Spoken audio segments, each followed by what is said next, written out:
So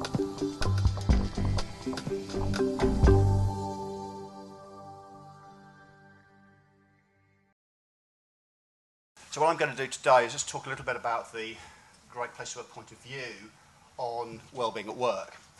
So I'll start off with a bit about the rise of wellbeing and then tell you really what our data tells us about it. And then some of our data gives some really good insight to what drives wellbeing in organisations. And we see that great organisations with high wellbeing, they do have better organisational performance. So just to introduce ourselves, a Great Place to Work, you'll have seen we're one of the sponsors here. You're probably most likely to have heard of us from being one of the organisations that ranks great workplaces. There may be a few best workplaces in the audience. We rank the best 100, in fact this year 120 workplaces in the UK, and we do this in over 50 countries around the world. And we work with something like about 10,000 organisations a year, so we've got a huge bank of data on which to draw. And we focus on helping organisations build high trust cultures because we believe that high levels of trust build engagement and build well-being in organisations. And the business benefits of doing this are very measurable. But I would argue the roots of this go back a long way. If we had been around 100 years ago, these guys, Unilever as they are now, would probably have been one of the top of the rankings. Lord Lever famously said, if we leave the human factor out of business, we should fail every time. And what they did up at Port Sunrise in the Wirral was they built this village. It's a fascinating place to go and see, but he housed 800 workers from the Lever Brothers factory up there with their families, and they had schools and hospitals and that kind of thing. It's quite a paternalistic way of looking after your workforce, but in those days, well ahead of the curve. And I would say other people like John Spillane Lewis, who founded John Lewis, the son of the founder of John Lewis, in 1905, who wrote up the Articles of Incorporation, said many of the same things about looking after your people and giving them a stake in the organisation. So some of this stuff, in my view, is actually nothing new. And over the last few years, I think wellbeing at work has grown in importance for a number of reasons. Obviously, health costs is one of them. But secondly, I think there's a greater awareness of the other factors that drive happiness. It's not just about GDP. David Cameron talked about gross national happiness a few years ago, way back in 2010. Prosperity needs to work for all. It's not necessarily just about money. There's also different expectations of well-being. I think younger generations, which I'll talk more about later, perhaps have an increased focus on well-being at work than perhaps older generations we may have had to put up with sometimes. We've also got the positive psychology movement has come to the fore in the last 10 years or so. Is pushing this. I think the recognition that organisational factors drive employee health. It's not just about wellness programs, what I call lettuce and lycra type things, but all these things about how you communicate, inform, involve, engage your employees have an impact. Line manager capability is a big one, and I think one of the biggest levers that organisations can change. Investors are now starting to look at this. Some of the investment groups, like UCSIF, there's half a dozen sort of investor pressure groups and things that I can think of that look at investing in a employee-friendly, environment-friendly kind of way. And they're starting to look at these things as future indicators of financial performance as well. So investors are starting to look at it increasingly. They're still a fairly small part of investment decisions, but it's growing, and growing quite quickly. I also think that another thing driving it is that many of us are carrying responsibilities, not just children, it's often elderly parents. We're often juggling these things at work. And I've got ageing parents and young children at the same time. That creates stresses that affect us from outside work, if you've got that. And I also think it's competitive pressure as well. It's hard to compete if you're in the war for talent if you have a low wellbeing culture and a lack of wellness. So it has been rising up the agenda steadily in recent years.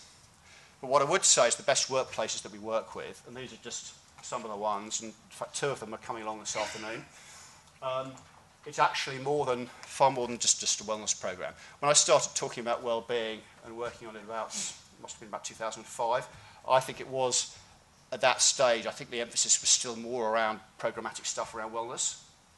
I think the balance has shifted in the last few years to think about it in a much more rigorous kind of way about organisations and how the organisation behaves. It's not just the wellness stuff, which is important, but that's not the be-all and end-all. And we would argue that the best workplaces achieve high levels of well-being through three elements of the employee deal. The first one is having a culture that's really driven by values and making sure those values are lived and making sure that those values guide behaviour of leaders at all levels. Because often the poor behaviours that cut against the values, that actually has one of the biggest impacts on well-being. The other two elements that are important are the physical work environment, of course. And I think many great workplaces have a good physical work environment.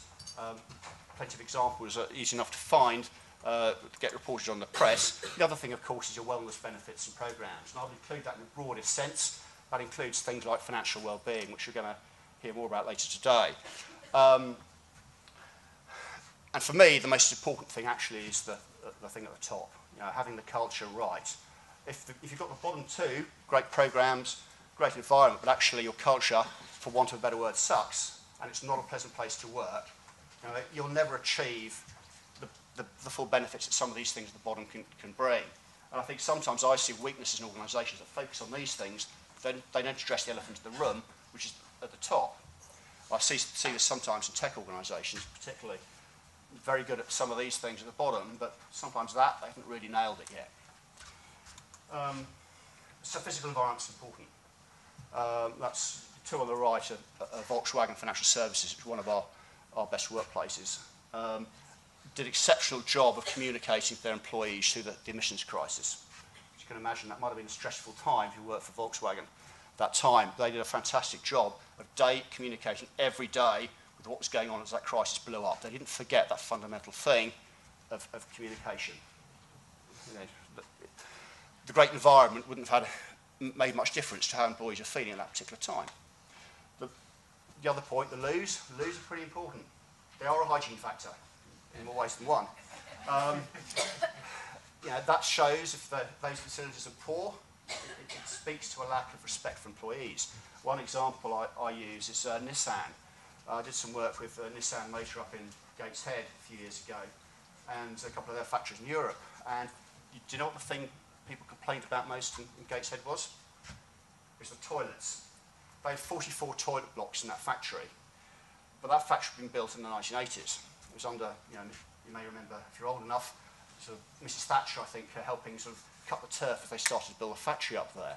And that was the problem. They hadn't really been upgraded since then. They weren't dirty as such, they weren't unhygienic, but they were just battered, broken, those kind of things. And that was what people complained about.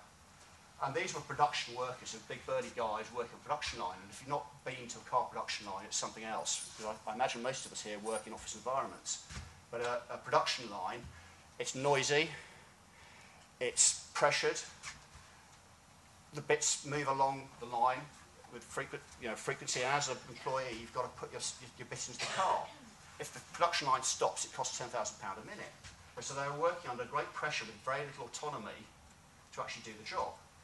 They get 15 minutes off for a break in the middle of the morning. They get a lunch break and 15 minutes off in the afternoon. So those few minutes of time when you clear your head, you're not focusing on doing the job and making sure these cars fit together.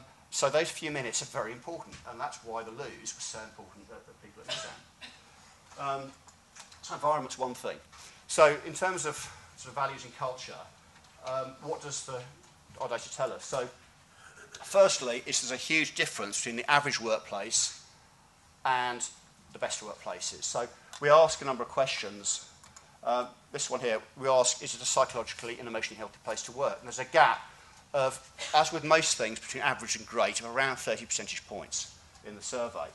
The great workplaces allow people flexibility. They enable people to take time off when they think it's necessary, juggling personal things, picking up the kids from school, whatever it is.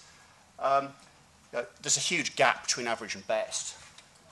But when we look at what drives well-being, we do a thing called key driver analysis. We find the four most common drivers of high well-being in organisations are these things. Firstly, the values and culture. the values aligned behaviour of leaders at all levels is absolutely critical. The second thing is teamwork, that feeling part of a team, because people can help you out and you help them out. That sense of community, working together is incredibly important for most people. We're social animals, a sense of teamwork is important. The third thing is recognition, being recognised by the organisation, being recognised by your line manager, your leaders. Nobody likes to work in a black box, doing the same thing day in, day out, and never get recognised for it or thanked for it. The behaviours around this are incredibly important. Many organisations fail to do them well. They may have formal recognition schemes, but often it's the informal stuff that really matters. And then the fourth one is about the work environment, the process, the things that the enablers of doing great work. Right? Are your systems and processes up for the job? Do you have the tools and resources and equipment to do the best work you can? So those are the four things. And I'm going to pull out the top one there because that's the most crucial thing in building a high wellbeing culture, is the values aligned and ethical behaviour. It's getting this consistency of behaviour for leaders at all levels in the organisation. As I said, our normal spread between average and great is around 30 percentage points. This is a particularly critical area. The spread between average and great is even bigger. It's up to 40 percentage points. The best organisations are relentless in making sure that people have the right behaviours, and actually they don't tolerate when people step out of line. So certain things, management's actions match its word, management delivers on its promises. 40 percentage point gaps here. Honest and ethical in your business practices, which we'd hope we all are, but actually the lack of trust and confidence in organisations, in the average organisation, only 53% of people believe that's to be the case. Also, avoidance of politics and favouritism. A key in best workplaces, again, some huge gaps. Only 40% of people in the average organisation think that or avoidance of politics is something that is done as a matter of course. Only 38% think that managers avoid favouritism. And when you look at what people say in those organisations, you look at the comments, those are two of the things that often come up. It may not necessarily be the case, but often it's poor communication which allows people to think these things are happening. Or it may be if the culture is really toxic. But these things drive well-being. If you're living in this kind of environment where these things are happening, that will affect your mental state. So manager behaviour is one of the crucial things that drives well-being. It has a huge influence. And what we find is the great workplaces have a high proportion of managers who can balance the technical skills with, for want of a better word, the soft skills. The trouble is in organisations, we often promote people because they're technically really good at something. You're a great lawyer, let's let you manage a bunch of lawyers. You're a great accountant, manage a load of accountants. The trouble is that doesn't necessarily mean you're good at the other stuff that makes you a great leader or a great manager. It's the stuff on the left, what I call emotional intelligence. We call them soft skills, but actually those can be the hard things to learn. Those are often, that's the easy conversation to have about technical capability. The stuff on the left, sometimes that's the hard conversation to have in organisations. The great organisations can have those difficult conversations. And they can coach managers who might be somewhere down here to be better. They're good at selecting people who have the potential skills to get up into the top right. What we find the best workplaces, I would say about 70, 80% of leaders are up here. The rest may not be, but they're on the way. They're being supported and developed to do so. And they're also good at pulling people out who perhaps really don't want to manage people, because not everybody does. And I think looking at career paths where actually you can be technically very good, but actually you don't have to manage people, and often progression is equated with managing people. I think wrongly sometimes in my view. The trouble is the average organisations, too many people are down here, what I call the Peter Principle zone. That's a satirical thing in the 1970s, I think, which is managers get promoted to their maximum level of competence. And after you start becoming incompetent, you don't go any further. The great organisations are up here. This is what they do. And I think this is one of the fundamental levers in improving wellbeing in organisations. If I could do one thing to the British economy, that would be it. You know, if all organisations were to become more productive, which we were better led, I think we'd be in a better place. Okay, I think I'll skip through that. Okay, lastly, I want to get on to the people and financial outcomes. So what does this mean? So the best workplaces are much better at recruiting, attracting talent. So the best workplaces compared to the average, they get about 40% more applications per job opening compared to their peers. And so these are the ones we've recognised as best workplaces. The other ones are organisations that we're working with that aren't yet great. And they tend to be self-selected to ones who are on the journey. They're often, may already be good or quite good, but not just yet great. They're also better at retaining employees. And what we find is across industry sectors is that voluntary turnover rates tend to be about half that in best workplaces compared to the average. And this is actually data from the US. But you can see across all sectors, the best organisations, the 100 best competitive industry average, it's around about half. Professional services particularly, it's probably a lot of you in the room, the turnover there is around about 10-11% compared to about 25%, which I would say is more typical for my experience in this country. Other sectors, we see the same thing. So factor that into your equations, you can see that's going to have a huge financial impact on your organisation, just improving turnover. And absenteeism levels are lower. So the CIP data are on the left. Our best workplaces on the right have a sickness rates about half that of the average organisation. So the challenge often actually for best workplaces is not so much absenteeism, it's sometimes presenteeism, the risk of burnout. But it's the great managers, good leaders are able to tell people, you've been putting in way too many hours, you're burning out, you take time off, that kind of thing. They're looking out for their people. So final point, companies with great cultures do outperform their peers. And there are a number of academic studies that have been done on our data. I can think of 7 at the moment that I've seen that do this. This is Alex Edmonds. He's a professor at London Business School. Great person to have speaking here next year, actually. His TED Talk is 17 minutes, 25 seconds. It's well worth watching. If you want to convince chief execs and heads of finance about why investing in this stuff matters, that's some of the best evidence I've seen. It can work pretty well with that audience. Now he talks about the social responsibility of business. And what he did was he took the best workplace rankings going back over 25 years and looked at those organisations compared to those peers, their peers in their industries. And he did this across all the geographies that we've been operating in for a length of time. So around about 20 different geographies, 20 different countries. And he found that firstly, employee wellbeing does improve firm value. So he used our rankings as a proxy for being a high wellbeing organisation.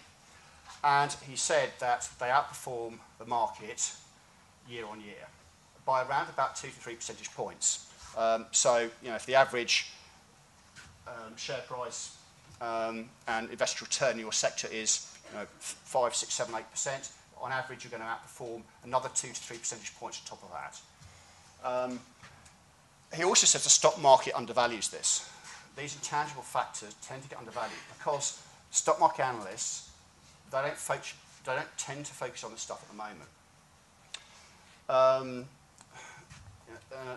I would say that looking purely at financial results is like driving along, but by looking in the rearview mirror. This stuff is actually a leading indicator of future financial performance. Now, some analysts are starting to look at this stuff now. It's still fairly early because they tend to be naturally very financially driven, but it's starting to happen. And what he finds is that actually the market takes about 4 to 5 years before the impact of having a high wellbeing culture is finally felt in terms of your share price and your financial results. He says it does take time to invest. And of course, he's looking more at big companies here rather than small organisations. So it does take time to bed in, but it's an investment well worth making. And I think it gives organisations resilience in difficult times. So he does say it's investing. This is about investment for the long term. The short-term effect might be reduced earnings. You're actually investing in people, and some of that might be, making sure your values really do what they say. It might be turning down a bit of business that actually you would have taken in another time. You turn it down because actually, you know what? That doesn't fit with our values. We don't want to work with that client or that industry sector. It's sometimes those hard decisions are the things that organisations have to make. But actually, that's the organisation being true to its values. So the rewards, are very tangible. Are well worth looking at that. So that's it. Thank you.